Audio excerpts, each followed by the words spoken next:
According to the theory of evolution, the origin and development of the universe and all its systems can be explained solely on the basis of time, chance, and continuing processes. All living things have arisen from a single-celled organism. A second and opposing worldview is the concept of creation.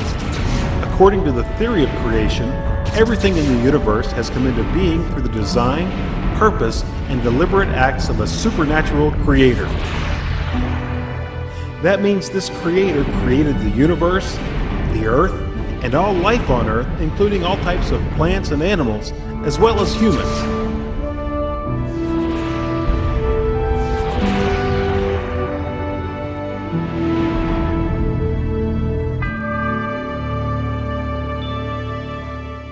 Hello, my friends. Welcome to Origins. My name's Don Chapman, and it's my privilege to be your host. It's great having you with us today.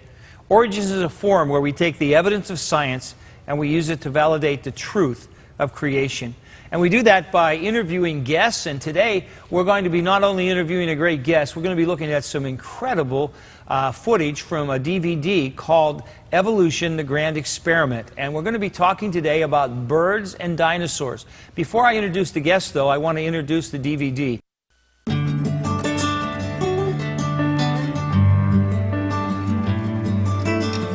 Life.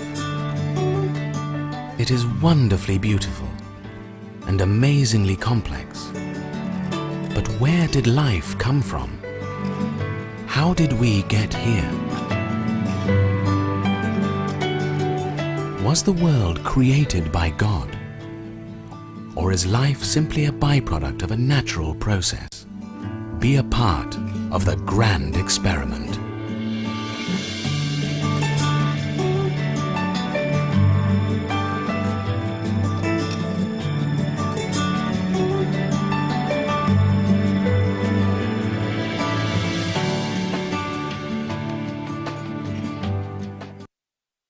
That's some incredible footage, and we have the executive producer of the Grand Experiment here with us today, Dr. Carl Werner. Dr. Werner, how good to have you here with us. Thank you, Don. It's great to be with you. Just so our folks know, you're a graduate of the University of Missouri, and you're a physician by trade. Yes. Emergency room doctor, in fact. Yes. But you have this passion to talk about evolution, and it comes out of your own background as a young man that was challenged to look at the premises. Isn't that true? Yes, I was challenged about my beliefs in evolution, and this challenge caused me to go on a grand experiment, to go around the world to look at evolution, whether it was true or was not true.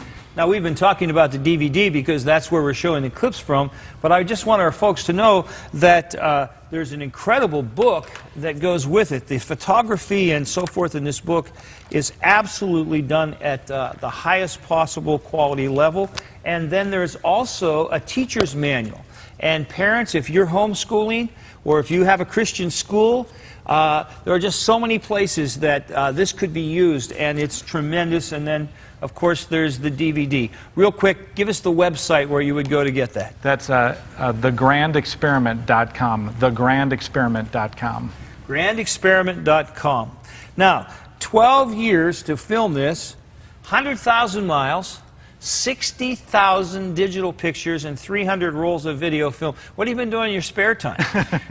We have been working very hard, and this project took a world view. You had to basically go to all of the dig sites, interview the scientists in all of the areas, and it was a gargantuan project to put it together, but we were happy once we saw the final product, what the conclusions led us to.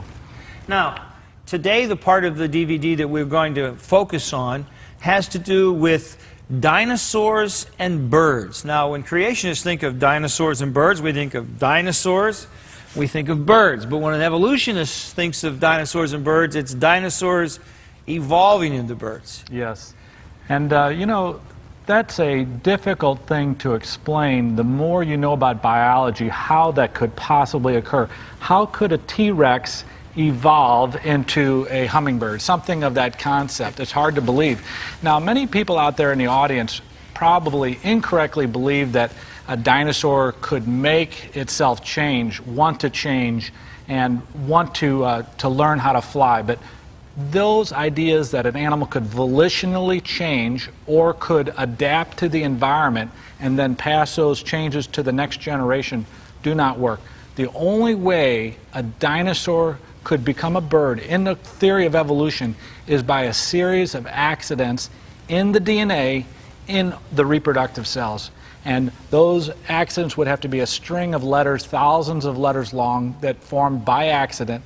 And once you understand this, it's harder and harder and harder to even believe the concept of evolution.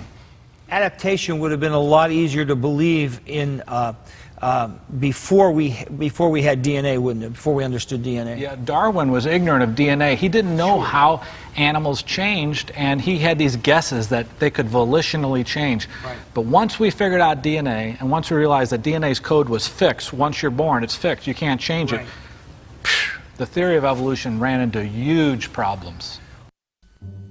Charles Darwin suggested that an individual animal could adapt to the environment, but surprisingly, this concept is now considered outdated.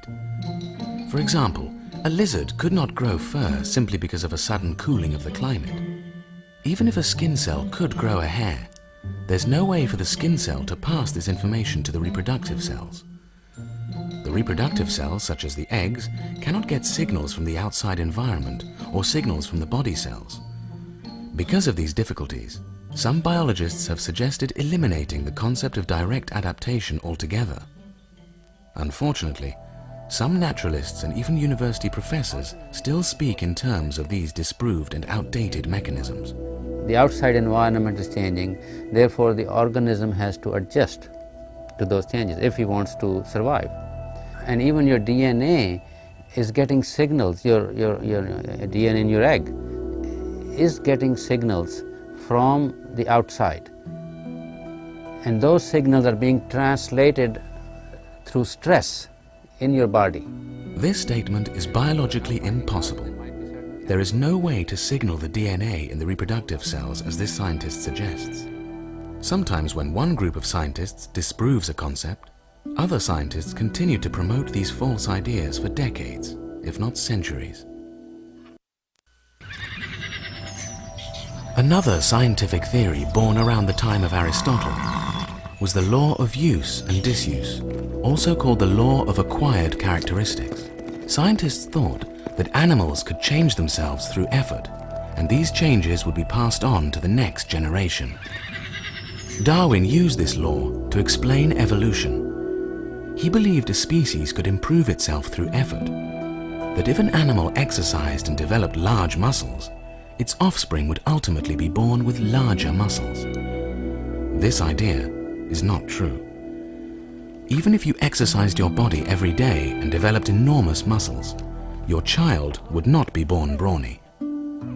Muscle building has no effect on the DNA of the reproductive cells and cannot be passed on to the next generation. Well, actually, of course, Lamarck and Darwin knew nothing about genes or genetics at all. It wasn't invented till long after. They understood heredity, but not genetics. But they didn't understand what the mechanisms of. And in fact, they went down some wrong paths on that part. But that's okay. That's it was reasonable at the time for them to think that. Darwin also thought that if an animal did not use a body part, such as a leg or an eye, its offspring would eventually be born without these. He envisioned animals shedding body parts this way through the law of disuse. For example, he suggested that the eyes of a mole became covered with fur and smaller because the mole did not use them underground. But this idea is genetically impossible. Using or not using a body part has no effect on the DNA of the reproductive cells and cannot be passed on to the next generation. If you put an eye patch on a baby at birth and left it there till adulthood, that person's offspring would still be born with normal eyes.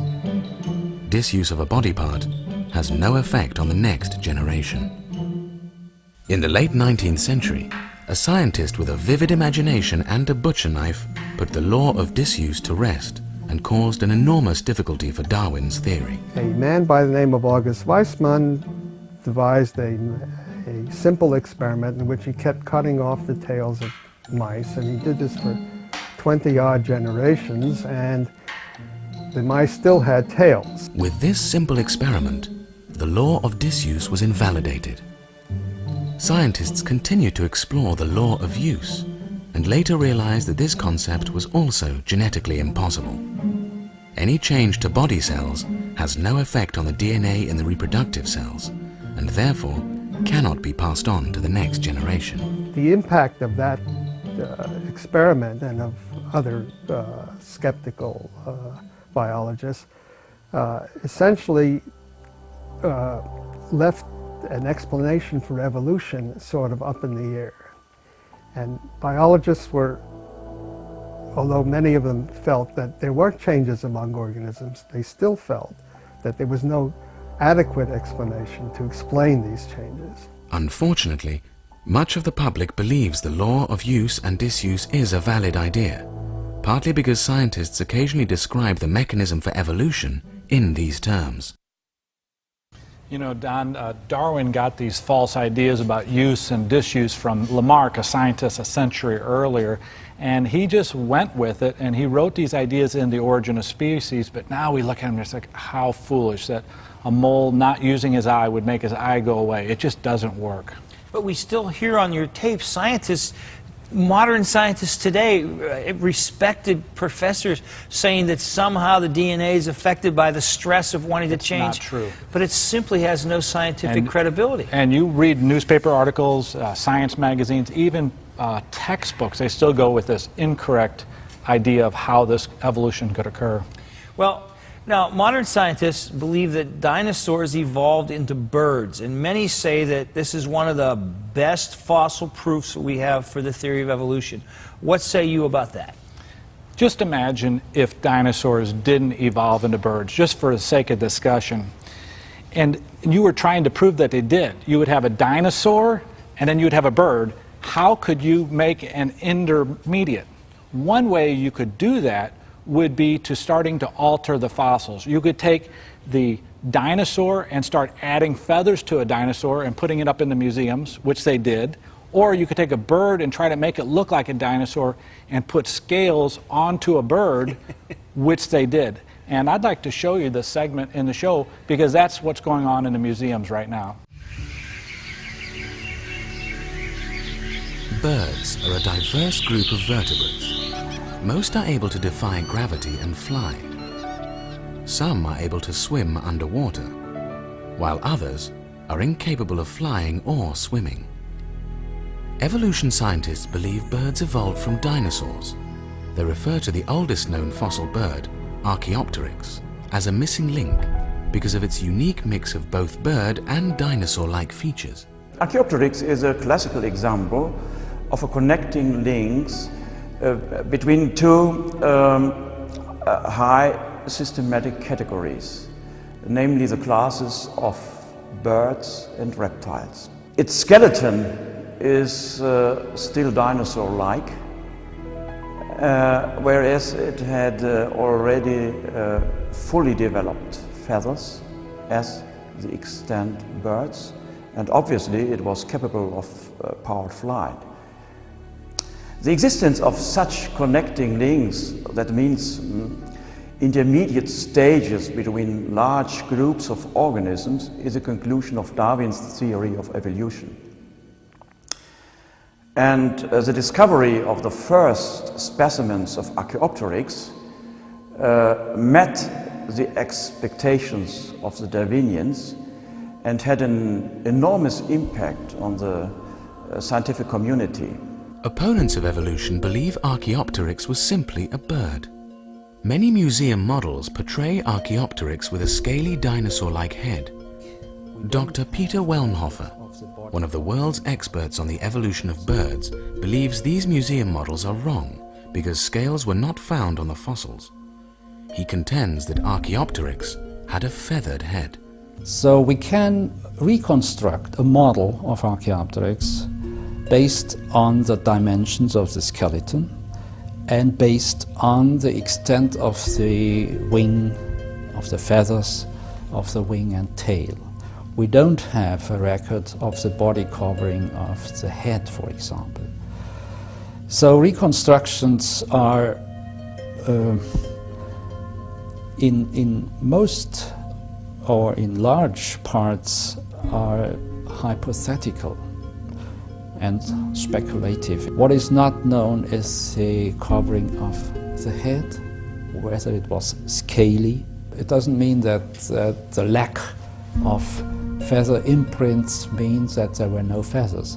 It's well possible that finer feathers and short and more delicate feathers just were not preserved as fossils, as imprints. They were too soft, too tiny. And how far the feathers reached around the skull, we just don't know.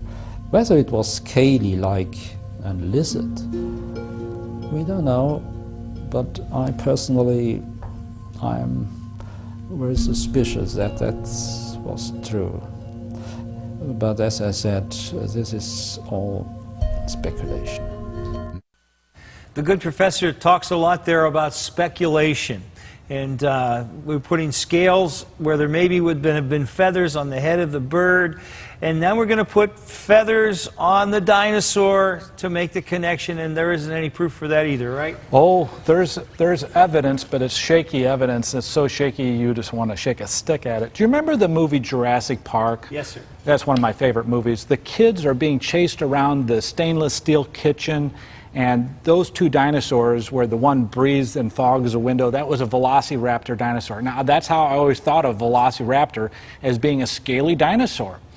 Do you know that scientists have put feathers onto that dinosaur? And you may ask, well, what evidence would they have for putting feathers onto that dinosaur? None. None, but we've done it, and we're going to display this at a museum in Australia. Let me show you this. Some evolution scientists theorize that feathered dinosaurs existed in the past. In support of this belief, museums have added feathers to many common dinosaur models, such as this velociraptor exhibited at the Museum of Victoria in Australia. Opponents of evolution and even some evolution scientists have criticized this practice, since no feathers have been found with any dinosaur fossil.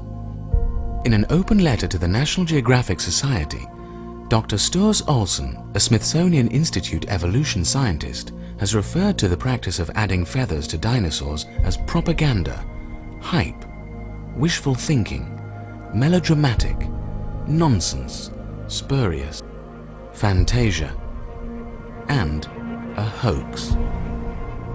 He wrote, "The idea of feathered dinosaurs and the theropod origin of birds is being actively promulgated by a cadre of zealous scientists, acting in concert with certain editors at Nature and National Geographic, who themselves have become outspoken and highly biased proselytizers of the faith.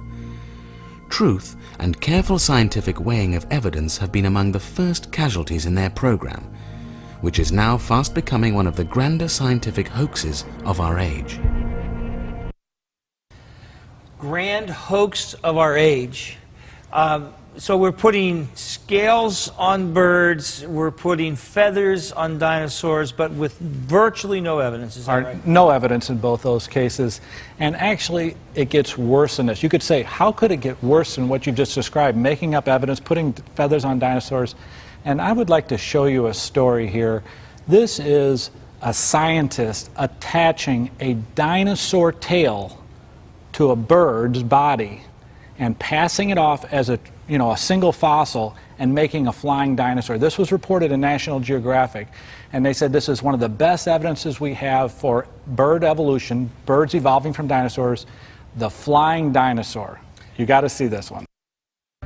This fossil, called Archaeoraptor, was purported to be an unusual missing link which would, once and for all, prove that birds evolved from dinosaurs. It had a long featherless tail, similar to dinosaurs, but it also had feathers and a bird-like body, giving the appearance of two different animals blended together, just as Darwin predicted. As Dr. Rowe carefully scanned the Chinese specimen and watched the cross-sectional images appear on the computer screen, he noticed something was very wrong. Dr. Rowe discovered that 26 fossil bones from 5 animals, including a dinosaur and a bird, had been fraudulently constructed to make a transitional fossil. And that was the thing that caught our attention first. We could find no verifiable fit between the tail, the most spectacular part of this specimen. We could find no verifiable fit between that piece and any of the other parts of the block. And we found other irregularities as well. Even though it seems to fit tightly in here, when you look at it in cross-section, you can see that this piece and this piece have no verifiable association with the pieces around them. The next thing happened where the two shin bones were glued in. And likewise, these have no verifiable associations. The next thing that happened is that the foot was glued on, and I say foot rather than feet because this is a single foot.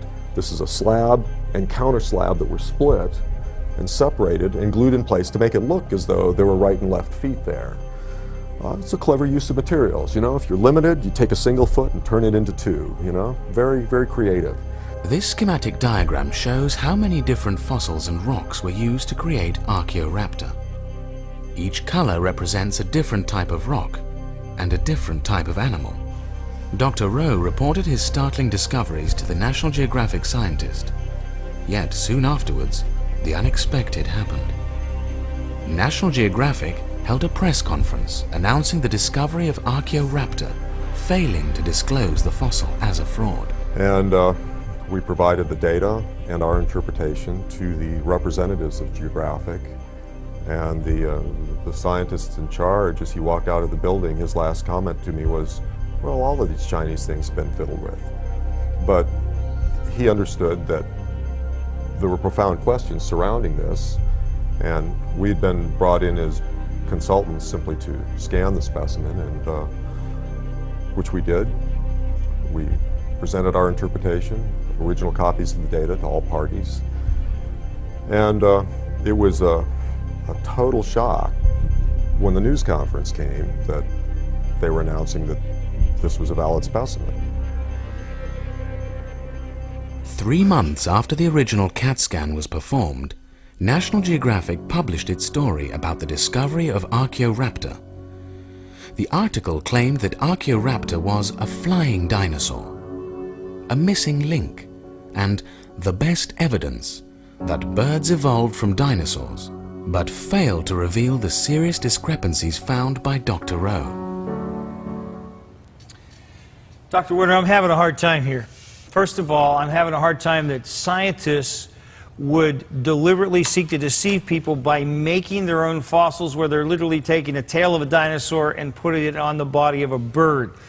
And then that other scientists would want to publish in National Geographic knowing full well that they are publishing a lie, not the truth. And then third, that National Geographic would whitewash the story with them having all of the evidence from a credible evolutionary scientist that says this is a fake, and yet they bury that part of the story. That, you know, it goes past examining evidence. It goes to character. It goes to credibility. Yep. And you look at what this is just one story. We also didn't mention here about adding the feathers to the dinosaurs, and you also just didn't mention adding scales to birds.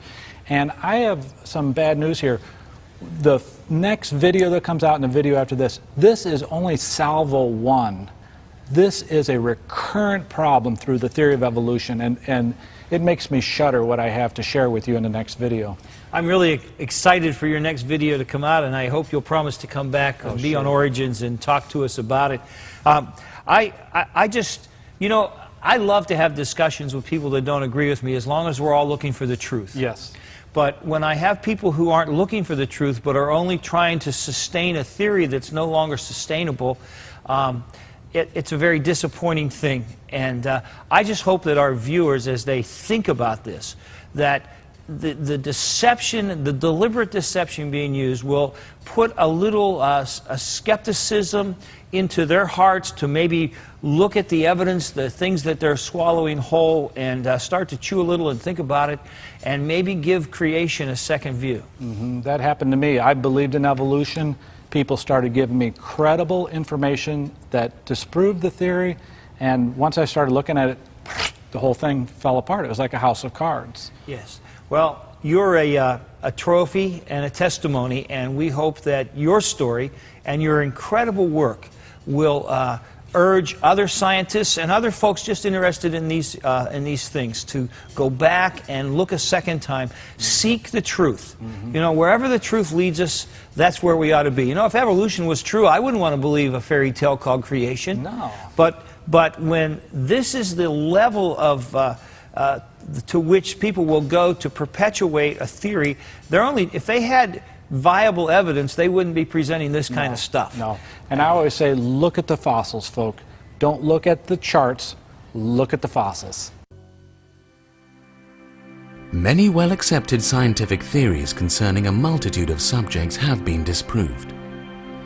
Some thought the Earth was flat. Some thought the Sun orbited the Earth. Some thought life came from non-living things through spontaneous generation. Some thought animals could change themselves through use and disuse and could pass these changes to the next generation. Scientists are just as prone to holding on to old ideas as anyone else. Knowing this list of historical scientific blunders, each perpetuated for more than 1,000 years, how many of us have scrutinized today's prevailing theory that humans evolved from a single-cell organism that mutated over millions of years? A theory is just that, a theory. We must always bear in mind that any scientific theory may be false and must be continuously subjected to testing.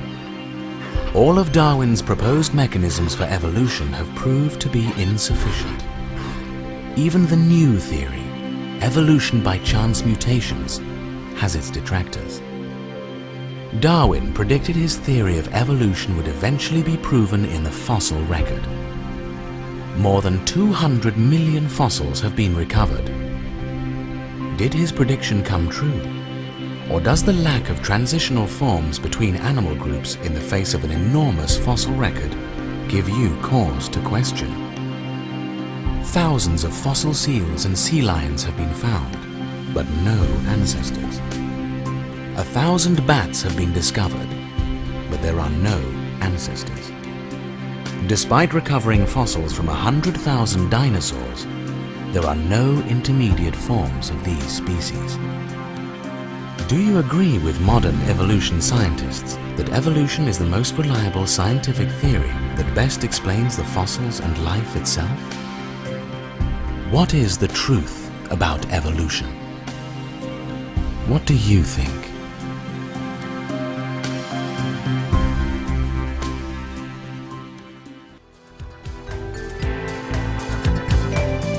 Thank you for watching this edition of Origins. If you'd like a copy of the PowerPoint information presented today, you can download a PDF file of program number 1009 from our website at www.originstv.org. Or for a DVD of this series, send a $12 donation to cover shipping and handling and write to Origins, program number 1009, Cornerstone Television, Wall, Pennsylvania 15148. Origins is made possible by the faithful prayers and the financial support of you, our Cornerstone Television family.